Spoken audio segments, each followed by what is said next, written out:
Мектеп білім ордасы, оның жүрегі ұстаз.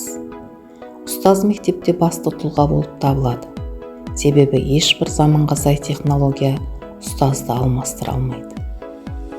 Мен Тойшыбекова Динара Зұлпықарқызы, Шымкент қаласы номер 80-ші IT мектеп-лицейінде қазақ тілі мен әдебиеті пәні мұғалімі болып еңбек етіп келемін. 20 жылдық еңбек өтілі бар педагог зерттеушімін. Менің ұстаздық ұстанымым бала бойындағы қабілеттерді ашып, кітап оқуға қызығушылығын ояту, шығармашылығын шыңдау. Кітап оқу адамзат ойлап тапқан ең ғажайып құбылыстың бірі.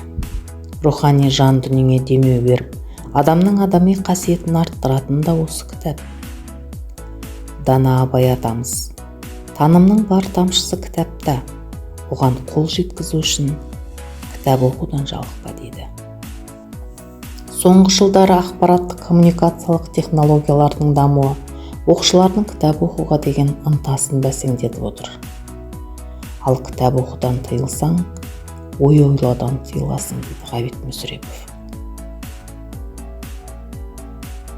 Қанша жыл өтсе де, қанша буын ауысса да кітап өз құндылығын жоғалтқан емес. Қазіргі балалар кітап оқымайды деп байбалам салғанша, әрекетке көшіп, асыл қазынамыздың қадір қасиетін арттыру үшін кітап оқуға қызықтырудың жолдарын ізденді. Оқушылар арасында оқырмандар бәйгесін өткізуді ұйғарып, жоспарын жасадым. Оқырмандардың жас ерекшеліктері мен қызығушылықтарына қарай оқуға ұсынатын көркем шығармалар тізімін жасап шықтым. Оқушыларды қызықтыру мақсатында бәйгеге бағалы сыйлықтар мен ақшалай жүлделер тігілді. Бастапқыда жүлдеге қызығып кітап оқуды бастаған оқырмандардың кітапқа деген қызығушылығы арта түсті. Оқырмандар саны да күннен күнге көбейе берді.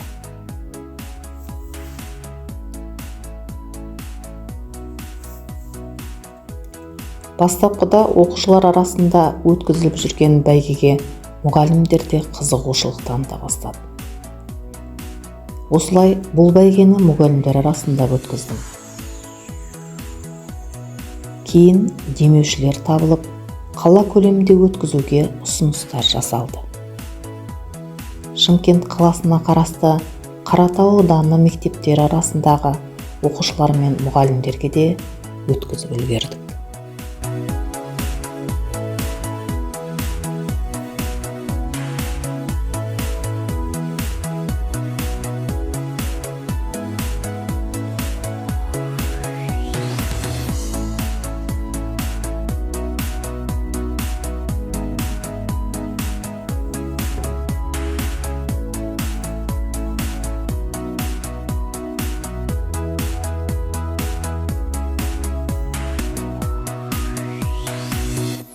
Аталған бастама өз жемісін беріп, шәкірттерім қалалық, республикалық, халықаралық байқаулардың жеңімпаздары атануда. Қазіргі таңда оқушыларды кітап оқуға қызықтырудың жолдары тақырыбында авторлық бағдарламаның авторымын. Кітап рухани білімнің қайнар көзі десек, рухани біліммен сусындаған шәкірттеріміздің болашағы жарқын болары анық.